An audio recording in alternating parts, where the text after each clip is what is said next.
요한복음 1장 35절에서부터 51절입니다. 요한복음 1장 35절에서부터 51절입니다. 제가 봉독합니다. 또 이튿날 요한이 자기 제자 중 두 사람과 함께 섰다가 예수께서 거니심을 보고 말하되 보라, 하나님의 어린 양이로다. 두 제자가 그의 말을 듣고 예수를 따르거늘 예수께서 돌이켜 그 따르는 것을 보시고 물어 이르시되 무엇을 구하느냐? 이르되 랍비 어디 계시오니이까 하니 랍비는 번역하면 선생이라. 예수께서 이르시되 와서 보라. 그러므로 그들이 가서 계신 데를 보고 그날 함께 거하니 때가 10시쯤 되었더라. 요한의 말을 듣고 예수를 따르는 두 사람 중 하나는 시몬 베드로의 형제 안드레라. 그가 먼저 자기 형제 시몬을 찾아 말하되 우리가 메시아를 만났다 하고, 메시아는 번역하면 그리스도라. 데리고 예수께로 오니 예수께서 보시고 이르시되 내가 요한의 아들 시몬이니 장차 게바라 하리라 하시더라. 게바는 번역하면 베드로라. 이튿날 예수께서 갈릴리로 나가시려 하시다가 빌립을 만나 이르시되 나를 따르라 하시니 빌립은 안드레와 베드로와 한 동네 베세다 사람이라. 빌립이 나다나엘을 찾아 이르되 모세가 율법에 기록하였고 여러 선지자가 기록한 그 일을 우리가 만났으니 요셉의 아들 나사렛 예수니라. 나다나엘이 이르되 나사렛에서 무슨 선한 것이 날 수 있느냐? 빌립이 이르되 와서 보라 하니라. 예수께서 나다나엘이 자기에게 오는 것을 보시고 그를 가리켜 이르시되 보라, 이는 참으로 이스라엘 사람이라. 그 속에 간사한 것이 없도다. 나다나엘이 이르되 어떻게 나를 아시나이까? 예수께서 대답하여 이르시되 빌립이 너를 부르기 전에 내가 무화과 나무 아래 있을 때에 보았노라. 나다나엘이 대답하되 랍비여, 당신은 하나님의 아들이시요 당신은 이스라엘의 임금이로소이다. 예수께서 대답하여 이르시되 내가 너를 무화과 나무 아래에서 보았다 함으로 믿느냐? 이보다 더 큰 일을 보리라. 또 이르시되 진실로 진실로 너희에게 이르노니 하늘이 열리고 하나님의 사자들이 인자 위에 오르락내리락 하는 것을 보리라 하시니라. 아멘. 오늘 주님이 우리에게 보여주시는 이 원리들이 무엇입니까? 이러한 일이 일어나게 된 그 시초에는 먼저 누구든지 예수 그리스도에 대해서 말하고 예수 그리스도를 소개하고 있다라고 하는 것을 보게 되어집니다. 36절에 있는 말씀을 보면 예수께서 거니심을 보고 말하되 보라, 하나님의 어린 양이로다. 세례요한은 많은 사람들에게 회개의 세례를 베풀고 있고 예수님이 오셨습니다. 그런데 세례요한의 제자 둘이 있었는데 그들에게 예수님을 소개합니다. 보라, 하나님의 어린 양이로다. 예수님을 말하고 예수님을 소개했습니다. 그 세례요한의 두 제자 중에 한 사람은 안드레입니다. 그가 예수님께로 갔다가 그의 형제 베드로에게 갑니다. 베드로에게 가서 그가 뭐를 말합니까? 41절에 있는 말씀을 보십시오. 그가 먼저 자기 형제 시몬을 찾아 말하되 우리가 메시아를 만났다. 예수님을 그에게 말합니다. 예수님은 메시아다. 왜 예수님은 메시아다. 그리고 메시아를 소개하고 있습니다.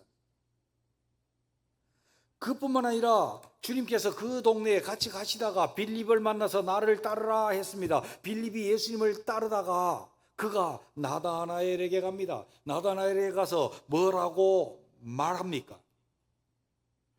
빌립이 나다나엘을 찾아 이르되 모세가 율법책에 기록하였고 여러 선지자가 기록한 그 일을 우리가 만났으니 요셉의 아들 나사렛 예수니라. 아멘.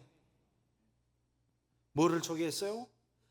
모세의 율법책에 기록한 그 선지자, 곧 메시아고, 또 여러 선지자들이 말한 바 다윗의 왕위에 앉으실 메시아, 그분을 우리가 만났으니 곧 나사렛 예수시라 그렇게 전했습니다.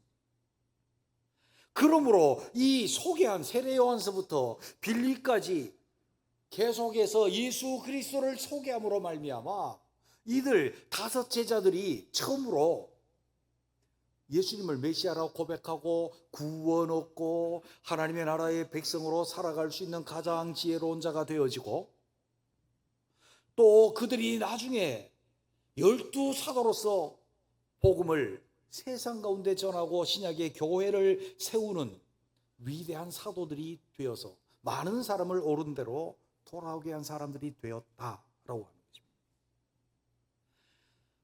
이 놀라운 주님의 나라의 역사, 구원의 역사, 많은 사람들이 주님께로 돌아오게 하는 역사의 가운데는 무엇이 있는가 하면 내가 만난 예수님, 내가 믿는 예수님을 다른 사람 만났을 때 예수님을 소개하고 예수님을 말하는 것입니다. 나는 예수님을 만났다. 그가 메시아다. 성경이 말씀하시고 예언하신 그분을 내가 만났다. 세상 죄를 지고 가는 하나님의 어린 양이다. 예수님을 내가 알고 내가 만난 그 예수님을 말하는 것입니다. 그를 전하는 것입니다. 그를 다른 사람에게 소개하는 것입니다. 여기서부터 구원의 역사, 주님의 나라의 역사, 많은 사람을 옳은 대로 돌아오게 하는 역사가 일어나게 될 줄로 믿습니다. 우리는 다른 사람 만나가지고 자꾸 다른 얘기만 많이 하면, 예수님 얘기를 안 하면 이 놀라운 일이 일어나지 않아요. 우리가 가장 지혜로운 삶을 살 수도 없고, 다른 사람으로 가장 지혜로운 삶을 살게 하고, 다른 사람을 옳은 대로 진리 가운데로 구원으로 예수님께로 돌아오게 하는 역사가 일어나지 않아요. 그래서 우리는 다른 사람 만나서 뭔 얘기를 하는가 하면 예수님을 말하는 거예요. 그리고 예수님을 소개하는 거예요. 내가 만난 예수님, 내가 메시아를 만났다. 내가 메시아를 만났다. 우리는 다른 사람 만나가지고 그들이 불신자이든지 그들이 신자이든지 늘 예수님을 이야기할 수 있는 그 습관과 그 훈련이 되어지는 우리가 되어야 할 줄로 믿습니다. 그래서 예수님 말해야 돼요. 예수님. 요즘같이 시국이 어수선할 때에 시국 얘기만 하지 말고 예수님 이야기해 보십시오. 예수님은 이 세상 모두를 덮을 수 있는 위대한 능력이 그 속에 있는 줄로 믿습니다. 그래서 예수님 이야기해요. 그래서 내가 예수님 이야기해야 그 사람이 예수님을 소개받고 예수님께로 나와서 구원을 얻어서 그가 가장 지혜로운 자가 될 뿐만 아니라 그도 또한 많은 사람을 옳은 대로 돌아오게 하는 자가 되죠. 우리 믿는 자를 만나면 다시 예수님을 더 디테일하게 소개해야 합니다. 우리 죄를 도말하시는 십자가의 예수님을 말하고, 그가 하나님의 아들임을 말하고, 신학적으로 잘 파악하고 공부한 말이 아니라 내가 만난 예수님, 내 죄를 도말해 주신 예수님, 나의 왕, 나의 그리스도이신 예수님, 내 죄를 사해 주신 나의 제사장, 내게 말씀하시는 예수님, 말씀으로 나타나신 그 예수님, 내가 만난 예수님을 소개하는 거예요. 누구에게나 소개하는 거예요. 불신자에게 소개하고 불신자가 받아들이면 그곳에 구원이 일어날 줄로 믿습니다. 신자들에게 내 치유의 하나님, 내 능력의 하나님, 내 생명의 하나님, 그 주님을 전할 때 그가 받아들이면 그가 생명을 얻고 치유함을 얻고 그의 은혜가 그에게 임하고, 할렐루야, 예수님을 소개하고 예수님을 말해야 되는 것입니다. 우리 때로는 이렇게 말합니다. 내가 예수 믿고 나서 내 영혼이 모든 죄사함을 벗어나고 내 영혼이 진짜 평안을 누리고 있습니다. 예수님 그렇게 소개할 때에 그 사람이 예수님을 받고 나와 같은 평안 속에 들어올 수 있을 거예요.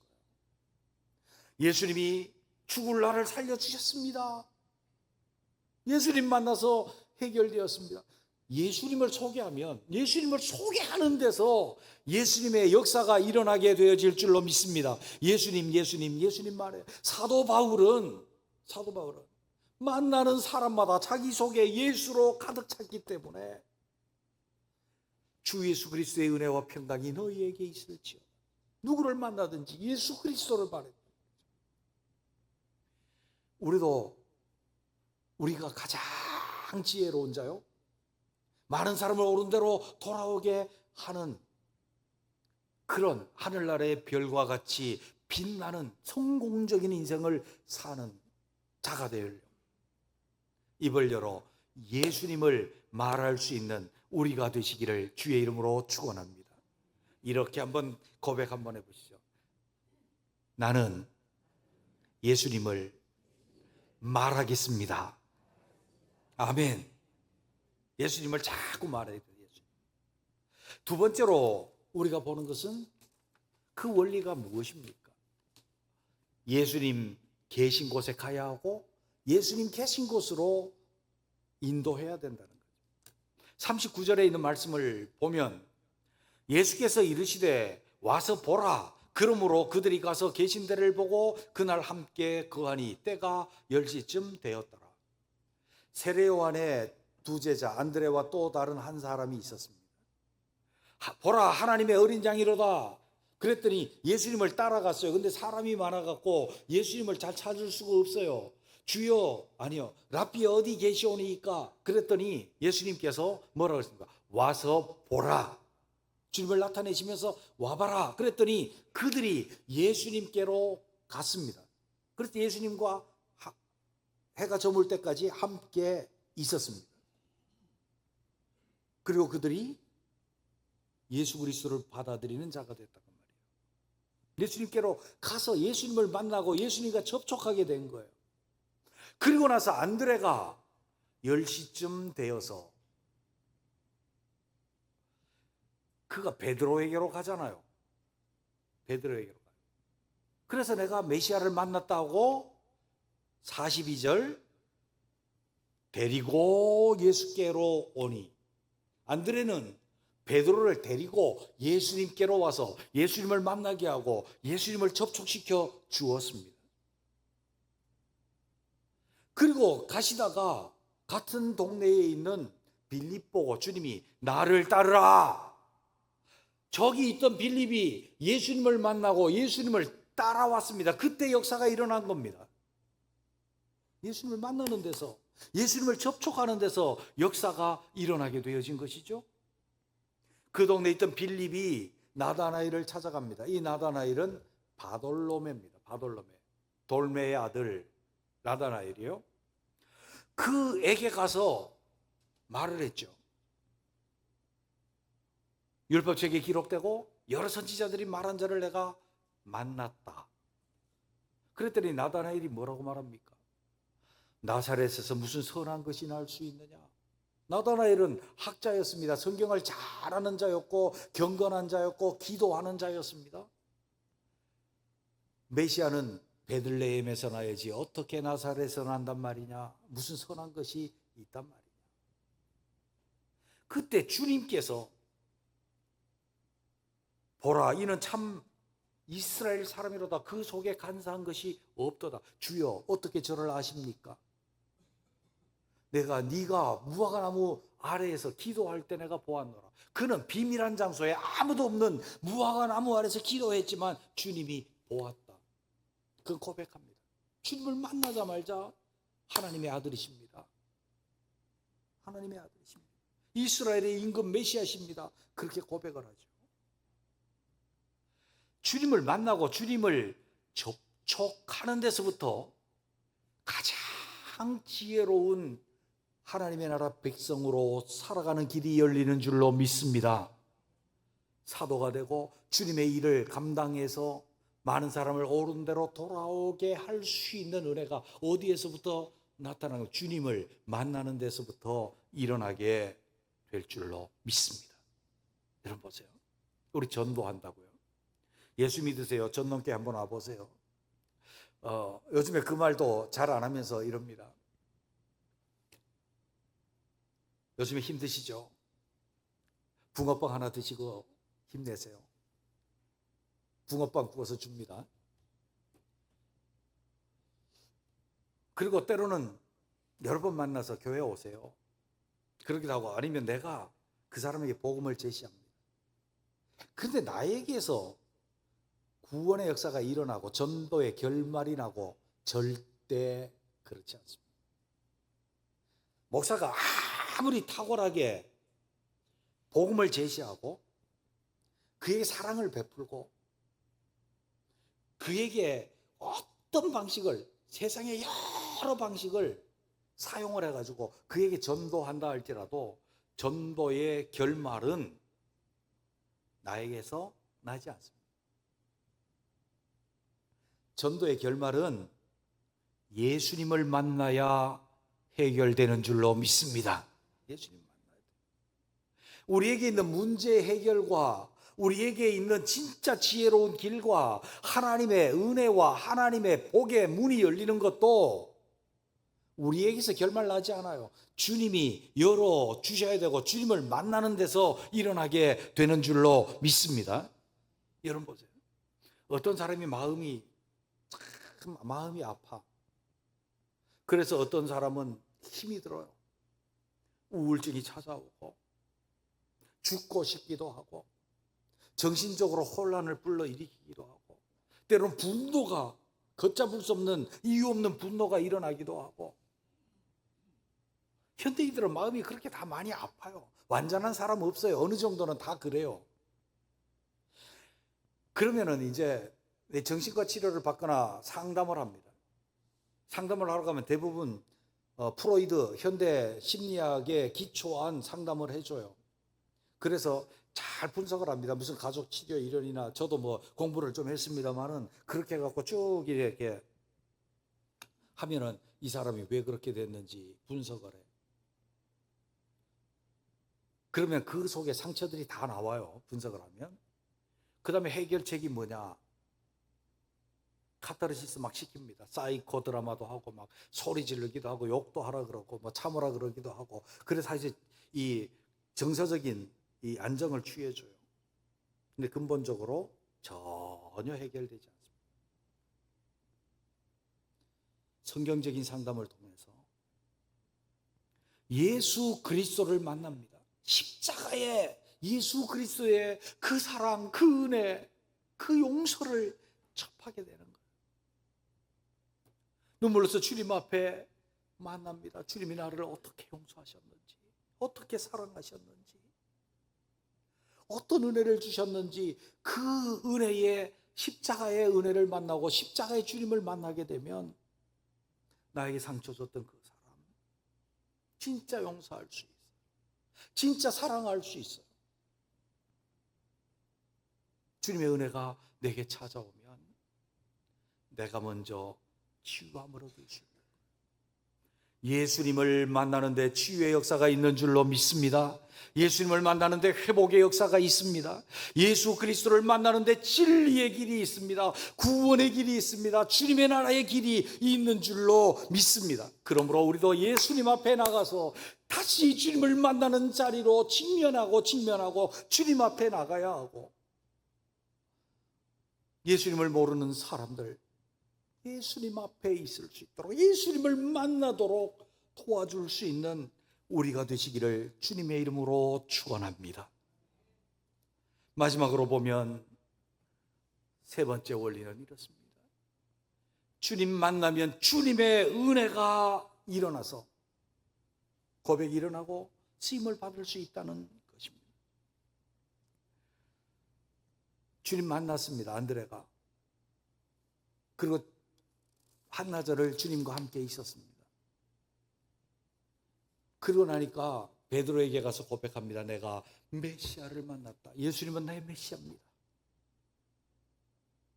어떻게 알았을까요? 주님이 오라 그래서 주님 앞에 갔는데, 주님 앞에 갔더니 주님이 은혜를 주심으로 그가 예수님을 메시아 고백하게 된 거예요.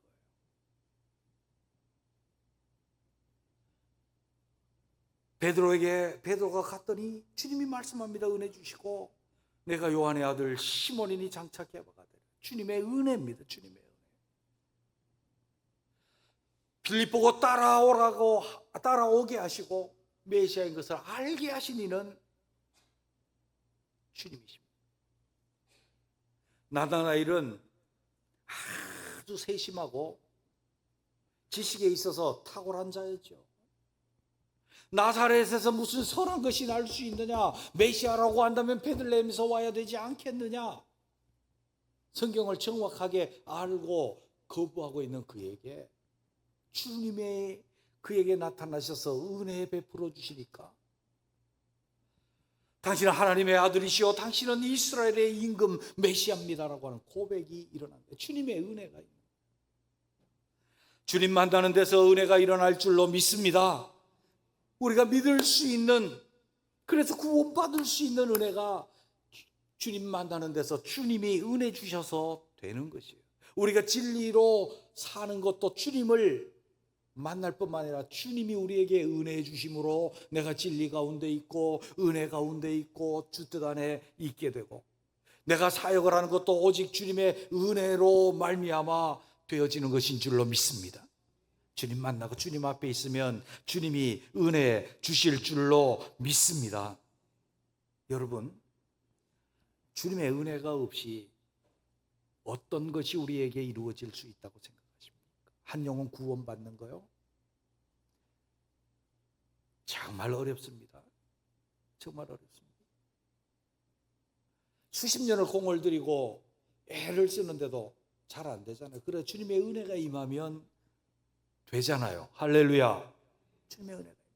우리가 예수 믿어서 구원 얻는 이 길을 생각해 보아도 내가 무슨 큰 노력한 게 아니라 주님의 은혜가 내게 임해서 된 것이다 라고 하는 것이죠. 저는 지난 월화수 3일 동안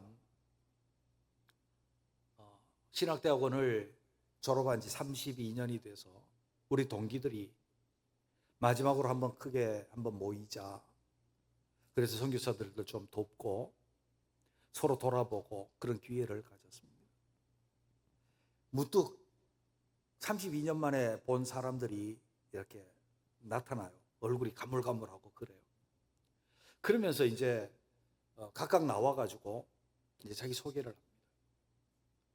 선교사가 35가정인데 그 중에 이제 19가정이 참가를 했고, 그래서 제일 먼 데서 오신 분은 저기 여기서 뚫으면 반대편으로, 지구 뚫으면 반대편에 있는 아르헨티나에서 또 오시고, 어떤 선교사님들은 러시아에서 오고 우크라이나에서 와가지고 사회를 보는 그 목사님이, 이번 회계 회장인 목사님이 니네들 왜 맨날 싸우냐, 싸우지 말고 화해해라, 그렇게 좀 재미있는 얘기도 하고, 그러면서 각처에 지금 세계에 흩어져서 35가정이 그렇게 선교를 하고 있습니다.